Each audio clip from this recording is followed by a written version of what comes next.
미국민들의 체감 경기가 뚜렷하게 좋아지고 있으나 호황기에는 못 미치고 있어 불안감이 남아있는 것으로 조사됐습니다. 미국의 기준금리를 내리기 시작할 가능성이 3월에는 10%, 5월에도 30%로 급락한 것으로 나타났습니다. 대선 경선에서 도널드 트럼프 전 대통령은 경선 독주와 경합지 우세로 앞서고 조 바이든 대통령은 선거자금 압도와 선거인단 과반 확보에 유리한 것으로 나타났습니다. 최악의 랜섬웨어 사이버 범죄 그룹 락비트가 11개국의 합동작전으로 소탕됐습니다. 고학력자가 많고 교육 수준이 높은 주 1위는 매사추세츠주로 꼽혔고 3위는 메릴랜드, 6위는 버지니아가 꼽혔습니다.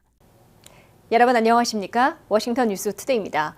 미국민들은 일자리 안정과 임금 인상이 물가 진정을 넘어서는 등으로 체감 경기가 좋아지고 있다고 밝히고 있으나 아직은 불안해하고 있습니다. 뉴욕 연방은행의 조사 결과 미국민들의 76.5%나 향후 가계 재정이 나아질 것으로 기대해 2년 반 만에 최고치를 기록했고 소비자 체감 지수도 5개월 만에 가장 높은 것으로 나타났으나 호황에는 크게 못 미치고 있습니다. 안혜린 기자의 보도입니다.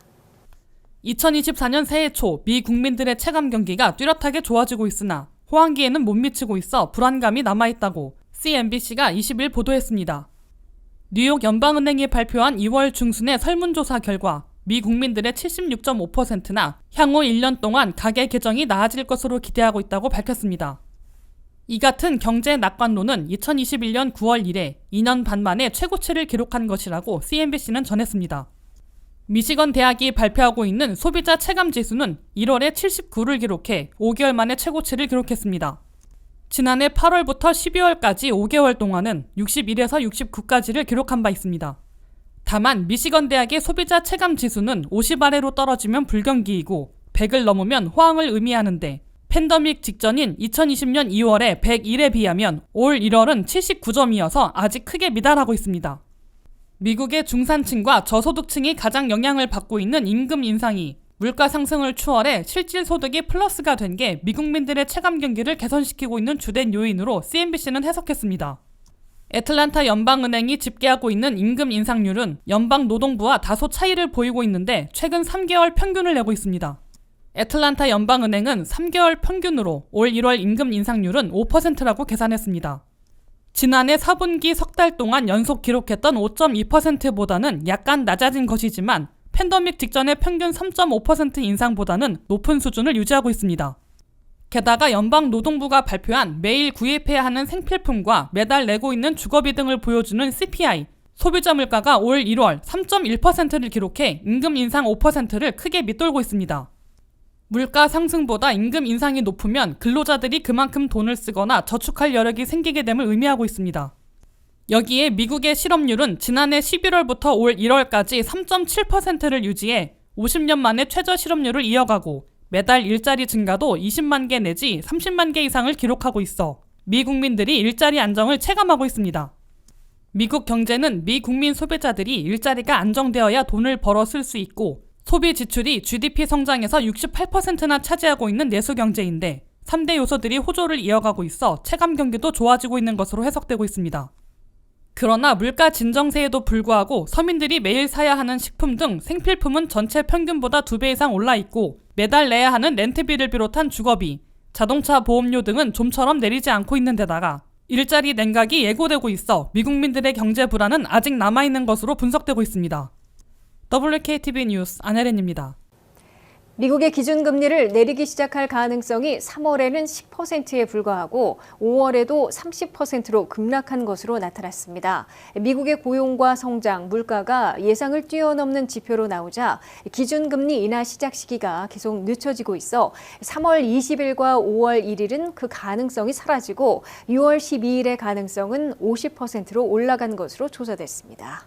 미국 중앙은행 연방준비제도가 언제부터 기준금리를 내리기 시작할지에 관심이 집중됐으나 경기 지표가 나올 때마다 늦춰지면서 올 상반기 가능성은 거의 사라지고 있습니다. 연준의 다음번 회의인 3월 20일에 기준금리를 내리기 시작할 가능성은 이제 10%에 불과한 것으로 경제 분석가들은 내다보고 있다고 CBS 뉴스가 보도했습니다. 올 들어 첫 회의를 1월 30일을 개최하기 직전까지만 해도 3월 20일 기준금리 인하 시작 가능성은 80% 이상이었으나 보름 만에 10% 이하로 급락한 것입니다. 새해 첫 1월의 일자리 증가가 35만 3천 개로 예상을 뛰어넘는 고용 열기를 보인 데다가 지난해 경제 성장률이 10년 만에 볼 수 있는 3.1%를 기록한 반면 CPI 소비자 물가는 전달보다 예상보다 많은 0.3% 오른 데 비해 전년보다는 3.1%로 추가 진정되는 등 혼조를 보였기 때문입니다. 여기에 제롬 파월 연준 의장이 3월 금리 인하 가능성은 거의 없는 것으로 시사했습니다. 5월 1일에 기준금리 인하를 시작할 가능성도 30%로 급락했다고 월스트리트 저널은 밝혔습니다. 공격적인 기준금리 인하를 촉구해온 투자자들도 금리 인하 시작 시기를 계속 늦추고 있습니다. CME 그룹의 투자자들은 3월 20일 동결 가능성을 90%로 올려잡았습니다. 5월 1일 동결 가능성도 65%로 잡아 3월과 5월 금리 인하 시작은 거의 포기한 모습을 보여주고 있습니다.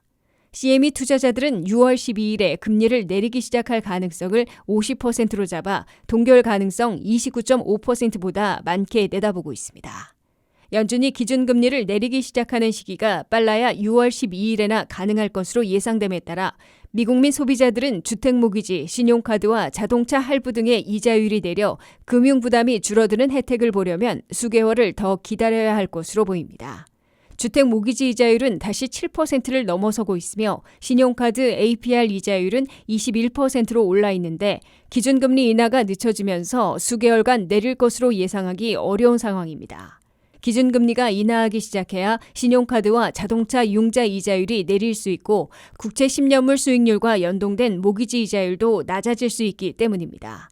그래도 연준은 올 한 해 0.25%포인트씩 3번, 0.75%포인트 기준금리를 인하할 것으로 예고해놓고 있어 이르면 6월 12일이나 7월 31일부터 금리를 내리기 시작하면 올 중반 이후에는 미국민들이 체감하는 각종 이자율도 내려갈 것으로 예상되고 있습니다.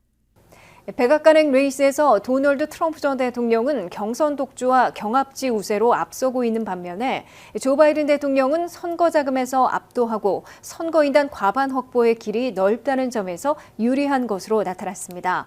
재대결 가능성이 갈수록 높아지면서 두 전현직 대통령들은 약점을 최소화하면서 강점을 극대화하려는 선거전을 펴고 있습니다. 한면택 기자의 보도입니다. 11월 5일 대통령 선거일이 250일 넘게 많이 남았으나 리턴 매치 재대결 가능성이 가시화되면서 조 바이든 대통령과 도널드 트럼프 전 대통령이 약점은 최소화하는 동시에 강점을 부각시키고 있습니다. 도널드 트럼프 전 대통령은 경선 독주로 공화당 대통령 후보로 다시 선출되는 길에 거의 무혈입성하고 있습니다.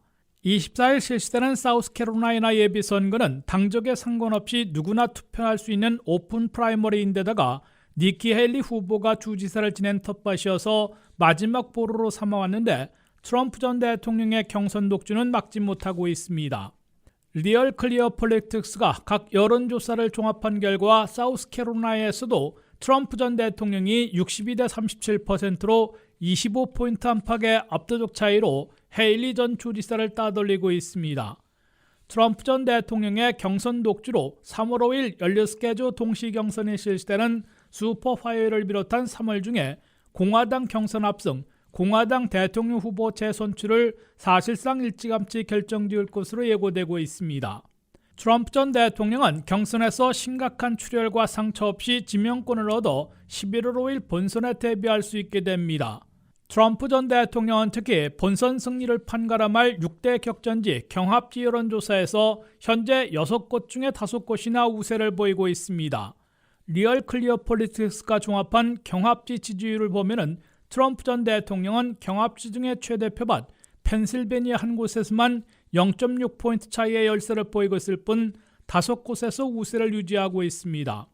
위스콘신에서 0.6포인트의 근소한 차이로 앞서고 있는 반면 애리조나에서는 4.5포인트 차이, 미시건에서는 4.8, 네바다에서는 7포인트, 조지아에서는 7.2포인트 차이의 격차로 앞서가고 있습니다. 이에 비해 조 바이든 대통령은 갈수록 트럼프 전 대통령에게 밀리고 있는 것으로 보이나 선거자금 실탄에서는 압도하고 있어 선거일이 다가올수록 반전의 기회를 잡을 수 있을 것으로 강조하고 있습니다. 바이든 대통령은 1월 현재 수중에 무려 1억 3천만 달러나 보유하고 있습니다. 이는 트럼프 전 대통령의 3,300만 달러와 RNC 공화당 전국위원회의 800만 달러와는 비교가 안 될 정도로 선거자금 면에서는 압도하고 있는 겁니다. 1월 한 달 동안에도 바이든 측은 4,200만 달러나 모금한 것으로 신고했습니다.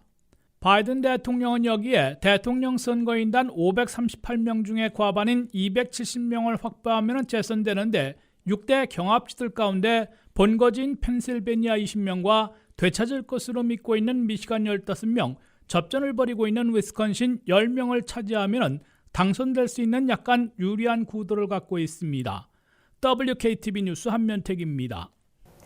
미국을 포함해 전 세계에서 최악의 랜섬웨어 사이버 범죄 그룹으로 꼽혀온 락비트가 11개국의 합동작전으로 소탕됐습니다. 락비트는 제3자에게 랜섬웨어 사이버 공격으로 시스템을 못쓰게 만들게 하고 거액을 요구하도록 한 다음 자신들이 암호를 해독해주는 대가를 요구해 이중갈치로 2,000곳에서 1,200만 달러나 뜯어낸 것으로 드러났습니다. 안혜린 기자가 보도합니다. 컴퓨터에 데이터 시스템을 못쓰게 한 다음 이를 풀어주는 대가로 거액을 뜯어온 랜섬웨어 사이버 범죄 그룹 가운데 전 세계 최악으로 꼽혀온 록비트라는 범죄망이 소탕됐습니다. 영국의 NCA 국가범죄수사국, 미국의 FBI 연방수사국 등 11개의 수사기관들이 오퍼레이션 크로노스로 이름 붙인 합동작전을 펼쳐 록비트라는 랜섬웨어 사이버 범죄망을 소탕했다고 20일 발표했습니다. 각국의 수사당국은 록비트의 웹사이트와 서버 등을 압수해 수사당국이 통제하고 있음을 알렸습니다. 수사당국은 해커들을 해킹하는 방법으로 록비트 네트워크에 침투해 그들이 훔쳐낸 데이터들과 암호 해독키들은 압수하고 웹사이트와 서버들은 통제하고 있습니다. 이번 합동작전에서 미국은 미국 거주 러시아 국적자 2명을 체포했으며 폴란드와 우크라이나에서도 2명이 붙잡혔습니다. 수사 당국은 이들이 보유하고 있는 가상화폐 계좌 200개 이상을 동결했다고 밝혔습니다. 수사 당국에 따르면 록비트는 초대형 회사부터 지역 학교에 이르기까지 특정 타겟을 정해 랜섬웨어 사이버 공격을 가한 후에 몸값과 해독 수수료 등으로 이중 갈취를 해온 것으로 드러났습니다. 록비트는 제3자에게 특정 타겟의 데이터 또는 컴퓨터 시스템에 랜섬웨어를 심어놓고 사용 불능으로 만든 다음 이를 풀어주는 데 거액을 요구하고 자신들이 암호 해독키를 알아내 서비스하는 회사라고 속여 별도의 수수료도 챙긴 것으로 나타났습니다. 또 이들 범죄 그룹은 시스템을 재가동하는데 이른바 몸값을 지불하지 않으면 그곳에서 훔쳐낸 데이터들을 팔아 넘기거나 공개해버리겠다고 위협해온 것으로 밝혀졌습니다. 록비트는 미국에서 보잉을 포함한 1,700곳, 중국의 공상은행을 포함해 전 세계에선 2,000곳 이상의 랜섬웨어 사이버 공격을 가한 후에 몸값으로 무려 1억 2천만 달러나 뜯어낸 것으로 수사당국은 집계했습니다. 수사당국은 이번 합동작전으로 러시아계가 운영해온 것으로 믿어지는 록비트 사이버 범죄 그룹의 구조, 시설들과 소스코드, 암호 해독 키들까지 압수해 피해자들을 도울 수 있게 됐다고 밝혔습니다. 지난해 11월에는 세계 최대 항공기 제작사인 보잉이 이 랜섬웨어 공격을 받은 것으로 알려져 있습니다. 같은 달 중국의 공상은행 금융 시스템도 랜섬웨어 사이버 공격을 받았던 것으로 나타났습니다. 영국에서는 지난해 우정국이 사이버 공격을 받아 일주일 동안 국제 우편 업무가 중단된 바 있습니다. WKTV 뉴스 안혜린입니다. 미국에서 가장 교육을 많이 받고 고학력자들이 많은 주들 중에서 1위는 하버드 등 명문대학들이 소재한 매사추세츠주이고 3위는 메릴랜드, 6위는 버지니아가 차지했습니다. 석사 이상 고학력자들과 전문학위 소지자들에서는 메릴랜드가 2위로 올라섰고 버지니아는 4위를 기록했습니다. 미국에서 학력이나 교육의 질을 평가한 결과 동부 지역주들이 상위권에 랭크됐습니다. 매년 가장 많이 교육받거나 고학력자들이 많은 주들의 순위를 매기는 월렛허브의 2024년 순위에 따르면 전체 1위는 하버드를 포함한 명문대들이 많이 몰려있는 매사추세츠주가 차지했습니다. 2위는 버먼트주가 선정됐습니다. 워싱턴 수도권에서는 메릴랜드가 3위를 기록했고 버지니아는 6위에 올랐습니다. 4위는 커네디컷, 5위는 콜로라도인 것으로 나타났습니다. 한인들이 많이 살고 있는 두 지역의 교육 순위를 보면 뉴저지가 7위, 서부 워싱턴주가 10위를 차지했습니다. 13위가 일리노이, 15위가 뉴욕으로 나타났습니다. 21위가 플로리다, 22위는 노스캐롤라이나, 26위가 펜실베니아, 27위 미시건으로 랭크됐습니다. 캘리포니아는 중간 수준에 약간 못 미치는 29위이고 조지아가 30위를 차지했습니다. 텍사스는 41위에 그쳤습니다. 반면 가장 고학력자들이 적거나 교육 수준이 낮은 지역으로는 남부의 4개 주와 웨스트 버지니아인 것으로 평가됐습니다. 최하위인 50위는 웨스트 버지니아이고 49위는 미시시피, 48위는 루이지애나, 47위는 아칸소로 나타났습니다. 전체 교육 수준과는 별도로 대졸 학사 학위와 석박사, 그리고 의사와 변호사 등 전문 학위 소지자들이 많은 지역의 순위도 발표됐습니다. 대졸 학사 학위자들이 많은 지역들을 보면 1위는 역시 매사추세츠이고 2위는 콜로라도, 3위 뉴저지, 4위 메릴랜드, 5위 버먼트로 나타났습니다.